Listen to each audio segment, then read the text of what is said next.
Hello അസ്സാം വലൈക്കും. പുതിയ വീഡിയോയിലേക്ക് എല്ലാവർക്കും ഇന്ന് എന്തുണ്ടാക്കുന്നതെന്ന് പറഞ്ഞാൽ മുമ്പായി കിച്ചട അതെങ്ങനെ ഉണ്ടാകും നമ്മൾ നോക്കാം. അതിന് വേണ്ടി ഞാൻ 1/2 കിലോ ഇല്ല തൊലി കളഞ്ഞ ഗോതമ്പെടുത്തിന്, 1/4 കിലോ ഇല്ലേ ജവ് എന്ന് പറഞ്ഞാൽ പാർലി, കാസർഗോഡ് ആ സൈഡ് പാർലി എന്ന് പറയുന്നത്, മുംബൈയിൽ ജവ് എന്ന് പറയുന്നത്. പിന്നെ 1 കിലോ ഞാൻ ദാളെടുത്തിന്, മസൂർ ദാൾ, തുവർ ദാൾ, പച്ചപ്പയറിൻ്റെ ദാൾ, വെളുത്ത ഇഡ്ലിൻ്റെ ദാൾ, കടലൻ്റെ പേട, അങ്ങനെല്ലാം ആയിട്ട് 6 വക തന്നെ ഞാൻ വെള്ളം എടുത്തു. പിന്നെ ഇത് 100 ഗ്രാംസിൽ ഞാൻ വലിയ പയർ പൊത്തിരി വെച്ചിട്ടുണ്ട് രാത്രി.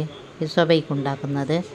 പിന്നെ അതിനെ കഴുകിയിട്ട് കുക്കർ കെട്ടിയിട്ട് 1.5 സ്പൂൺ മഞ്ഞൾപ്പൊടിയും ആവശ്യത്തിന് ഉപ്പിട്ടിട്ട് കുക്കറിലാക്കണം. ഇതേമാതിരി ഗോതമ്പയും ജവില്ലേ പാർലിയും അതിനെയും കുക്കർക്ക് ഒരു സൈഡിൽ കുക്കർ കെട്ടിയിട്ട് മഞ്ഞൾപ്പൊടിയിൽ കൂടുതലിടണം. എന്താണെന്ന് പറഞ്ഞാൽ ഇതിൽക്ക് മഞ്ഞ കളർ തന്നെ വേണ്ടിയത്.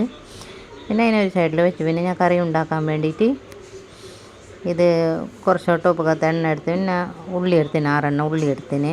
പിന്നെ ഈ എരിവിനനുസരിച്ചിട്ട് ഞാൻ ഇത് ചുവന്ന മുളക് കുറവിടുന്നത്, അങ്ങനെ പച്ചമുളക് ഞാൻ കൂടുതലെടുത്തിന്. ഇതേമാതിരി ഉള്ളിൻ്റെ കളർ മാറിയ പിന്നെ ഇത് ഇറച്ചി കയറ്റിച്ചില്ലേ, ഇറച്ചി ഇട്ടിട്ട് കൊടുക്കണം. പിന്നെ ഞാൻ അരച്ചിട്ട് വെച്ച പച്ചമുളക് ഇടണം, ആവശ്യത്തിന് ഉപ്പിട്ടിട്ട് കൊടുക്കണം. പിന്നെ ഇഞ്ചി വെളുത്തുള്ളി പേസ്റ്റ് 4 സ്പൂൺ ഇടണം. വലിയ സ്പൂണെങ്കിൽ 2 സ്പൂൺ, ചെറിയ സ്പൂണെങ്കിൽ 4 സ്പൂൺ, 2.5 സ്പൂൺ മല്ലി, പിന്നെ 3 സ്പൂൺ ചുവന്ന മുളക് പൊടി. പിന്നെ ഇത് മഞ്ഞളിടണം, 1 സ്പൂൺ മഞ്ഞൾ ഇട്ടിട്ട്. പിന്നെ കിച്ചട മസാല കിട്ടുന്നത്, അത് ഉണ്ടായ മോശമില്ലെങ്കിൽ ഇത് ഇട്ടില്ല മോശമില്ല. കിച്ചട മസാല ഇട്ടിട്ട് കൊടുക്കണം, ഗരം മസാല, കുരുമുളക് പൊടി, അങ്ങനെ ഇട്ടിട്ട് മിക്സ് ആക്കിയിട്ട് കൊടുക്കണം, ഇളക്കിയിട്ട് കൊടുക്കണം. ഇതേമാതിരി ഇത് ഇളക്കിയിട്ട് കൊടുത്ത് പിന്നെ ഞാൻ 6 തക്കാളി എടുത്തിന്, തക്കാളി ഇട്ടിട്ട് കൊടുക്കണം. പിന്നെ ഇതില്ലേ ദാൾ വെന്ത് കിട്ടീന്, ദാളിനെ വലിയ ടോപ്പ് കത്ത് ഇട്ട് കൊടുക്കണം. പിന്നെ അതേ ടോപ്പിലില്ലേ കുക്കറിൽ ഇതേ ഇറച്ചിൻ്റെ കറി വെക്കണം. പിന്നെ ഇത് ഇറച്ചിനിൽ ഇതേ ദാൾ വേവിച്ച കുക്കറിൽ തന്നെ ഇട്ട് കൊടുക്കണം വേവിക്കാൻ വേണ്ടിയിട്ട്. അല്ലെങ്കിൽ ടോപ്പിലും കുറേ സമയം പിടിക്കും. അങ്ങനെ കുക്കറിൽ വേവിക്കാൻ വേണ്ടിയിട്ട് ഒരു സൈഡിൽ വെക്കണം. പിന്നെ ഇതേമാതിരി ഇല്ലേ ഗോതമ്പയും വെന്ത് കിട്ടീന്ന് നോക്കാമല്ലോ, അടിക്ക് പിടിക്കാതെ വെന്ത് കിട്ടി. ഇറച്ചിൻ്റെ കറിയും ഉണ്ടാക്കി കഴിഞ്ഞാൽ പിന്നെ ഇതേ ടോപ്പകത്ത് ഇടണം. ഇതേ ദാളിൻ്റെയും ഗോതമ്പത്തിന് നോക്കല്ലേ, ഇറച്ചിൻ്റെ കറി വെന്ത് കിട്ടി നല്ല അടിക്ക് പിടിക്കാതെ.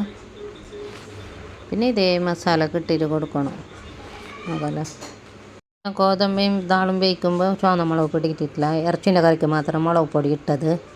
ഇത് രണ്ടും ഞാൻ മഞ്ഞളിട്ടിട്ട് വേവിച്ചിട്ട് എടുത്തത്. പിന്നെ ഞാൻ പിരിസ്ത 2 കിലോ ഉണ്ടാക്കിയിട്ട് എടുത്തിന്, അത് ഞാൻ കാണിക്കാൻ വിട്ടുപോയി. പിന്നെ കൊത്തമീർ പുതിന എല്ലാം കൂടുതൽ മുറിച്ചിട്ട് വെക്കണം, ലിമ്പു എല്ലാം.